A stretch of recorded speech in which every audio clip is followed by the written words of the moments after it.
ഏവർക്കും എജുമെന്ററിലേക്ക് സ്വാഗതം. നെറ്റ് എക്സാമിന് മലയാളത്തിൽ നമ്മുടെ സിലബസിലുള്ള ആദ്യത്തെ യൂണിറ്റ് എന്ന് പറയുന്നത് മലയാള സാഹിത്യത്തിന്റെ പ്രാരംഭഘട്ടത്തെക്കുറിച്ചാണ്. അതായത് 20-ാം നൂറ്റാണ്ട് വരെയുള്ള സാഹിത്യ ചരിത്രം എന്താണ് എന്നാണ് നമ്മൾ ആദ്യത്തെ യൂണിറ്റിൽ പഠിക്കാൻ പോകുന്നത്. പ്രാചീന മധ്യകാല മലയാള കവിതകൾ. ഇതിൽ നമുക്ക് പാട്ടുപ്രസ്ഥാനം വരുന്നുണ്ട്, മണിപ്രവാള കാവ്യങ്ങളെ കുറിച്ച് പഠിക്കാനുണ്ട്, കാവ്യപ്രസ്ഥാനങ്ങൾ മറ്റുള്ളവ, അതായത് ഗാഥ, കിളിപ്പാട്ട്, പാന, വഞ്ചിപ്പാട്ട് തുടങ്ങിയവയിലൊക്കെയുള്ള പ്രധാന കൃതികളും അവയുടെ സവിശേഷതകളും എല്ലാമാണ് നമുക്ക് ഈ ഭാഗത്ത് പഠിക്കാനുള്ളത്. അടുത്തത് ഗദ്യ മാതൃകകളെ കുറിച്ചാണ്. ശാസന ഭാഷ, ഭാഷാ കൗടലീയം, അംബരീഷോപാഖ്യാനം, മിഷണറി ഗദ്യം, മാപ്പിള മലയാളം തുടങ്ങിയവയുടെ ചരിത്രപരമായ പ്രാധാന്യത്തെക്കുറിച്ചും അവയുടെ ആ കാലഘട്ടത്തിലെ ആ കൃതികളെ കുറിച്ചുമാണ് നമ്മൾ പഠിക്കാൻ പോകുന്നത്. കൂടാതെ മറ്റ് കാവ്യരൂപങ്ങൾ, മഹാകാവ്യം, ഖണ്ഡകാവ്യ പ്രസ്ഥാനം, മുക്തകം, വിവർത്തനങ്ങൾ, ഇവയെല്ലാം നമ്മൾ ഈ ഒരു യൂണിറ്റിൽ നോക്കും. പിന്നീട് വരുന്നത് സാഹിത്യ പ്രസ്ഥാനങ്ങളെ കുറിച്ചാണ്. കേരളവർമ്മ പ്രസ്ഥാനം, കൊടുങ്ങല്ലൂർ കളരി, പ്രാസവാദം, പച്ച മലയാള പ്രസ്ഥാനം, ഇവയെല്ലാമാണ് ഈ ഒരു യൂണിറ്റിൽ നമുക്ക് പഠിക്കാനുള്ളത്. അപ്പൊ നമുക്ക് ക്ലാസ്സിലേക്ക് കടക്കാം. മലയാള ഭാഷ സാഹിത്യ ചരിത്രത്തിലെ പ്രധാനപ്പെട്ട രണ്ട് ധാരകളിൽ ഒന്നാണ് പാട്ട് സാഹിത്യം. മറ്റൊന്ന് മണിപ്രവാളമാണ്. പ്രാചീന മലയാള ഭാഷയുടെ രണ്ട് പ്രധാനപ്പെട്ട സാഹിത്യധാരകളാണ് പാട്ടും മണിപ്രവാളം. AD 9-ാം നൂറ്റാണ്ടിനും 12-ാം നൂറ്റാണ്ടിനും ഇടയിലാണ് പാട്ട് സാഹിത്യം ഉദയം ചെയ്തതായി കരുതപ്പെടുന്നത്. ചെന്തമിഴിന്റെ സ്വാധീനത്തിൽ രൂപപ്പെട്ട ഒരു സാഹിത്യ പ്രസ്ഥാനമാണിത്. സംസ്കൃതത്തിന്റെ സ്വാധീനം ഇല്ലാതിരുന്ന ഒരു കാലഘട്ടത്തിലായിരുന്നു പാട്ട് സാഹിത്യം ഇവിടെ ഉദയം കൊണ്ടിട്ടുള്ളത്. മണിപ്രവാള ലക്ഷണ ഗ്രന്ഥമായ ലീലാതിലകത്തിലാണ് പാട്ടിന്റെ ലക്ഷണങ്ങൾ നിർവചിക്കുന്നത്. പാട്ടിന്റെ എല്ലാ ലക്ഷണങ്ങളും തികഞ്ഞ കൃതികളാണ് രാമചരിതവും തിരുനിഴൽമാലയും. പാട്ട് സാഹിത്യത്തിലെ പ്രധാനപ്പെട്ട രണ്ട് കൃതികളാണിവ. ഇതിൽ ശ്രീരാമൻ രചിച്ച കൃതിയാണ് രാമചരിതം. തിരുനിഴൽമാല രചിച്ചിരിക്കുന്നത് ഗോവിന്ദനാണ്. പാട്ട് സാഹിത്യത്തെ നമുക്ക് 3 ഘട്ടങ്ങളാക്കി തിരിക്കാൻ കഴിയും. ഒന്നാം ഘട്ടത്തില് രാമചരിതവും തിരുനിഴൽമാലയും, രണ്ടാം ഘട്ടത്തില് കണ്ണശ രാമായണവും രാമകഥപ്പാട്ടും വരുന്നു. മൂന്നാം ഘട്ടത്തില് കൃഷ്ണപ്പാട്ട്, കിളിപ്പാട്ട്, വഞ്ചിപ്പാട്ട് തുടങ്ങിയ കൃതികൾ വരുന്നു. മൂന്നാം ഘട്ടത്തിലൊക്കെ പാട്ടിന്റെ ലക്ഷണങ്ങളിൽ നിന്ന് വളരെ വ്യതിചലിച്ചുകൊണ്ടാണ് കാവ്യങ്ങൾ എഴുതപ്പെട്ടിട്ടുള്ളത്. ഇനി എന്താണ് പാട്ടിന്റെ ലക്ഷണം? ദ്രമിഡ സംഘാതാക്ഷര നിബദ്ധ മേതുക മോന വൃത്ത വിശേഷ യുക്തം പാട്ട് എന്നുള്ളതാണ് പാട്ടിന്റെ ലക്ഷണമായി ലീലാതിലകക്കാരൻ നിർവചിച്ചിരിക്കുന്നത്. അപ്പോൾ എന്താണ് ദ്രമിഡ സംഘാതാക്ഷരങ്ങൾ എന്ന് പറയുന്നത്? തമിഴ് അക്ഷരമാലയിലുള്ള 12 സ്വരങ്ങളും 18 വ്യഞ്ജനങ്ങളും മാത്രമേ പാട്ടിൽ ഉപയോഗിക്കാവൂ എന്നുള്ളതാണ് ദ്രമിഡ സംഘാതാക്ഷരം എന്ന നിയമം കൊണ്ട് ഉദ്ദേശിക്കുന്നത്. സംസ്കൃത പദങ്ങൾ അഥവാ ഉപയോഗിക്കുന്നുണ്ടെങ്കിൽ തന്നെ അവ തമിഴ് അക്ഷരമാലയ്ക്ക് അനുയോജ്യമായ രീതിയിൽ തൽഭവമാക്കി മാറ്റണം എന്നുള്ളതാണ് നിയമം. അടുത്തത് എതുക, മോന എന്നീ 2 പ്രാസവ്യവസ്ഥയാണ് ഉപയോഗിക്കേണ്ടത് എന്നുള്ളതാണ്. അതായത് എതുക എന്ന് പറഞ്ഞാൽ പദ്യത്തിലെ ഓരോ വരിയിലെയും രണ്ടാമത്തെ അക്ഷരം ആവർത്തിച്ചു വരുന്ന രീതിയാണത്. അതായത് സംസ്കൃതത്തിലും മലയാളത്തിലും ഒക്കെ ദ്വിതീയാക്ഷര പ്രാസം എന്ന് നമ്മൾ വിളിക്കുന്ന ആ ഒരു പ്രാസത്തിന് സമാനമാണ് എതുക. ഇനി എന്താണ് മോന എന്ന് പറയുന്ന പ്രാസം? ഒരു വരിയെ 2 ഭാഗങ്ങളാക്കി തിരിച്ചാൽ ആ 2 ഭാഗങ്ങളിലെയും ആദ്യത്തെ അക്ഷരങ്ങൾ തമ്മിലുള്ള പൊരുത്തത്തെ, അതായത് സമാനാക്ഷരങ്ങൾ എഴുതുന്ന പ്രാസത്തെയാണ് മോന എന്ന് വിളിക്കുന്നത്. ഇനി എന്താണ് വൃത്തവിശേഷം എന്നതുകൊണ്ട് ഉദ്ദേശിക്കുന്നത്? പാട്ടുകളിലെ ദ്രാവിഡ വൃത്തങ്ങൾ മാത്രമേ ഉപയോഗിക്കാവൂ എന്ന നിയമത്തെയാണ് വൃത്തവിശേഷം കൊണ്ട് സൂചിപ്പിക്കുന്നത്. സംസ്കൃത വൃത്തങ്ങൾ പാട്ടിൽ പാടില്ല, അത് നിഷിദ്ധമാണ്. ചുരുക്കത്തില് തമിഴ് അക്ഷരങ്ങളും ദ്രാവിഡ വൃത്തങ്ങളും എതുക, മോന തുടങ്ങിയ പ്രാസങ്ങളും ചേർന്ന കൃതികളെയാണ് ലീലാതിലകം പാട്ട് എന്ന് വിശേഷിപ്പിച്ചിരിക്കുന്നത്. പാട്ട് പ്രസ്ഥാനത്തിലെ ഏറ്റവും പ്രാചീനമായ കൃതിയാണെന്ന് കരുതപ്പെടുന്ന രാമചരിതത്തിലേക്ക് വരാം. വാൽമീകി രാമായണത്തെ ആശ്രയമാക്കി മലയാളത്തിൽ ഉണ്ടായിട്ടുള്ള ആദ്യത്തെ പദ്യകൃതിയാണ് രാമചരിതം. ലീലാതിലകത്തിൽ വിവരിക്കുന്ന പാട്ടിന്റെ ലക്ഷണങ്ങളെല്ലാം പൂർണ്ണമായും ഒത്തുചേരുന്ന കൃതിയാണിത്. ഇതില് ദ്രാവിഡ വൃത്തങ്ങൾ മാത്രമാണ് ഉപയോഗിച്ചിരിക്കുന്നത്. ഇതിന്റെ കർത്താവ് ശ്രീരാമൻ എന്ന കവിയാണ്. ഇത് വേണാട് രാജാവായിരുന്ന ശ്രീരാമൻ ആണെന്ന് ഉള്ളൂർ അഭിപ്രായപ്പെടുന്നുണ്ട് കേട്ടോ. അപ്പൊ ഇത് കണ്ടെത്തിയിട്ടുള്ളത് ജർമ്മൻ മിഷണറിയായ ഹെർമൻ ഗുണ്ടർട്ടാണ്.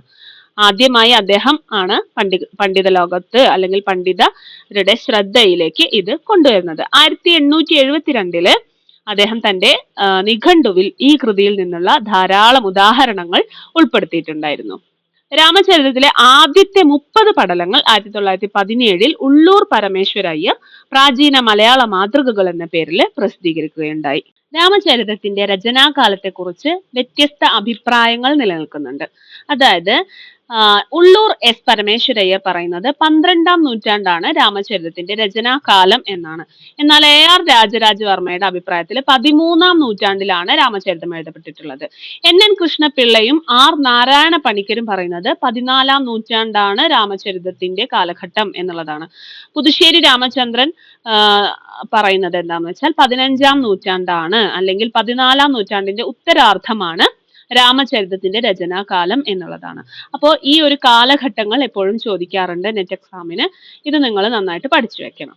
രാമചരിതത്തിന്റെ പ്രമേയം വാൽമീകി രാമായണത്തിലെ യുദ്ധകാന്ഡമാണ്. യുദ്ധരംഗങ്ങൾ വർണ്ണിക്കുന്നതിലൂടെ കേരളീയരിലെ പടയാളികളെ ആവേശം കൊള്ളിക്കാനാണ് കവി ഈ കൃതി രചിച്ചതെന്ന് കരുതപ്പെടുന്നുണ്ട്. ഇതിലാകെ 1814 പാട്ടുകളും 164 പടലങ്ങളുമാണ് അടങ്ങിയിരിക്കുന്നത്. ഇതൊരു ബൃഹത്തായ കാവ്യം തന്നെയാണ്. ഭൂരിഭാഗം പടലങ്ങളിലും 10 പാട്ടുകൾ വീതമാണ് ഉള്ളത്. ആചിര്യ വിരുത്തം, കലിവിരുത്തം, കലിത്തുറ എന്നിവയാണ് ഇതിൽ പ്രധാനമായും ഉപയോഗിച്ചിരിക്കുന്ന ദ്രാവിഡ വൃത്തങ്ങൾ.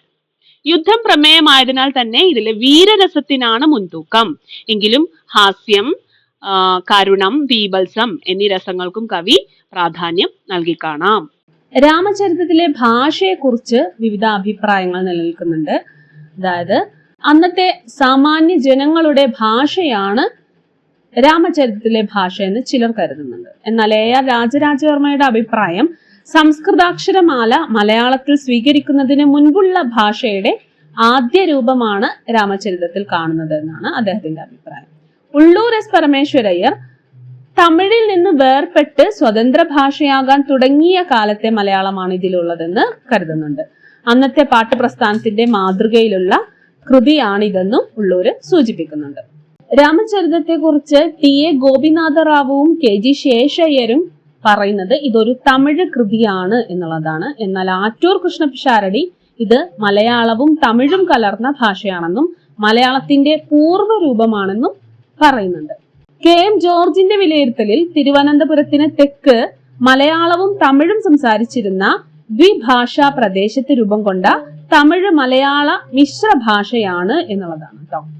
ഇനി നമുക്ക് തിരുനിഴൽ മാലയിലേക്ക് വരാം. ലീലാതിലകത്തിൽ പറയുന്ന പാട്ടിന്റെ ലക്ഷണങ്ങളെല്ലാം ഒത്തിണങ്ങിയ അടുത്ത കൃതിയാണ് തിരുനിഴൽ മാല. നിഴൽ എന്നാൽ തമിഴിലെ അനുഗ്രഹം എന്നാണ് അർത്ഥം.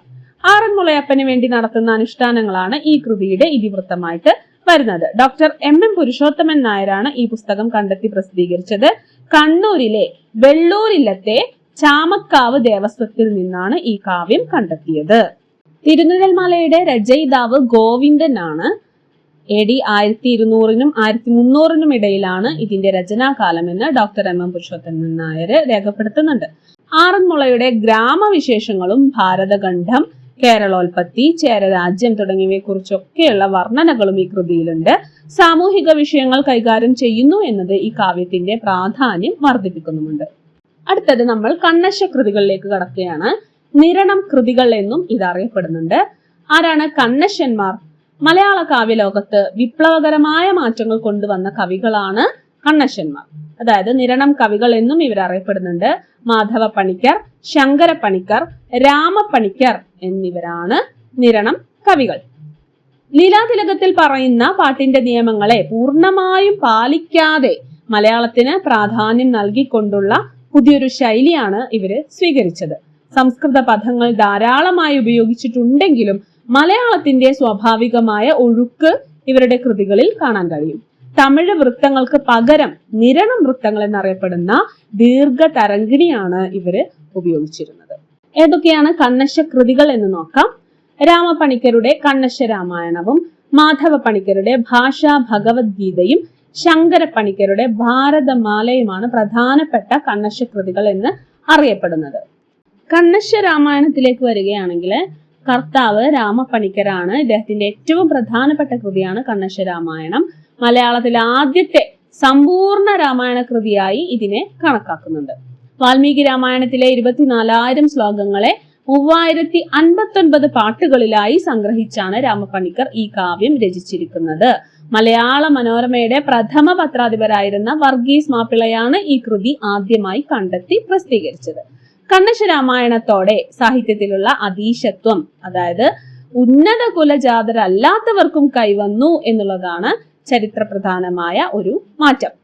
ഭാഗവതം, ഭാരതം, ശിവരാത്രി മാഹാത്മ്യം എന്നിവയും രാമപ്പണിക്കരുടെ മറ്റ് പ്രധാന രചനകളാണ്. അടുത്തത് ഭാഷാ ഭഗവത്ഗീതയാണ്. ഇത് രചിച്ചിരിക്കുന്നത് നിരണത്ത് മാധവ പണിക്കരാണ്. ഭഗവത്ഗീതയിലെ 700 ശ്ലോകങ്ങളെ സംഗ്രഹിച്ച് 328 ശ്ലോകങ്ങളിലായാണ് ഇത് രചിച്ചിരിക്കുന്നത്. ഗീതയിലെ തത്വവിചാരത്തിന് ഒരു കുറവും വരുത്താതെയാണ് ഈ പരിഭാഷ അദ്ദേഹം നിർവഹിച്ചിട്ടുള്ളത്. ഭാരതീയ ഭാഷകളിലെ തന്നെ ആദ്യകാല ഗീതാ പരിഭാഷകളിൽ ഒന്നായി ഇത് കണക്കാക്കുകയും ചെയ്യുന്നുണ്ട്. അടുത്തത് നിരണത്ത് ശങ്കരപ്പണിക്കർ രചിച്ച ഭാരതമാലയാണ്.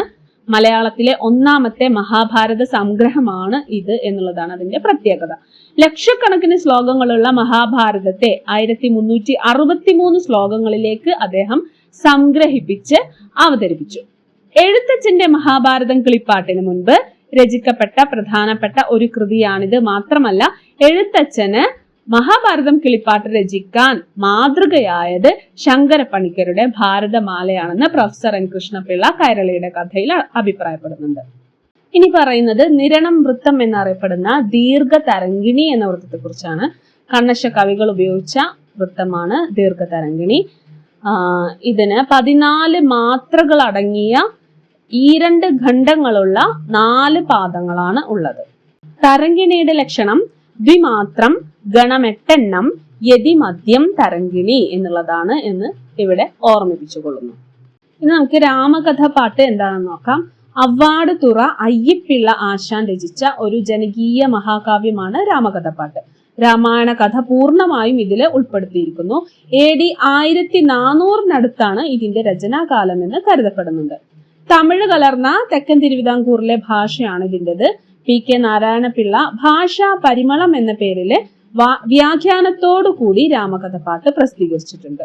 പാട്ടുഭാഷയെ പിന്തുടർന്ന് ദ്രാവിഡ വൃത്തങ്ങളിൽ തന്നെയാണ് ഇതിന്റെ രചന. 279 ഭാഗങ്ങളായി 3163 ശീലുകളാണ് ഇതിനുള്ളത്. ചന്ദ്രവളയം എന്ന വാദ്യോപകരണം ഉപയോഗിച്ച് ശ്രീ പത്മനാഭസ്വാമി ക്ഷേത്രത്തിൽ രാമകഥ പാട്ട് പാടി വന്നിരുന്നു. അയ്യപ്പിള്ള ആശാനും സഹോദരൻ അയ്യനപ്പിള്ള ആശാനും, അതായത് ഭാരതം പാട്ടിന്റെ കർത്താവാണ് അയ്യനപ്പിള്ള ആശാൻ, കോവളം കവികൾ എന്ന പേരിലാണ് ഈ 2 കവികളും അറിയപ്പെട്ടിരുന്നത്.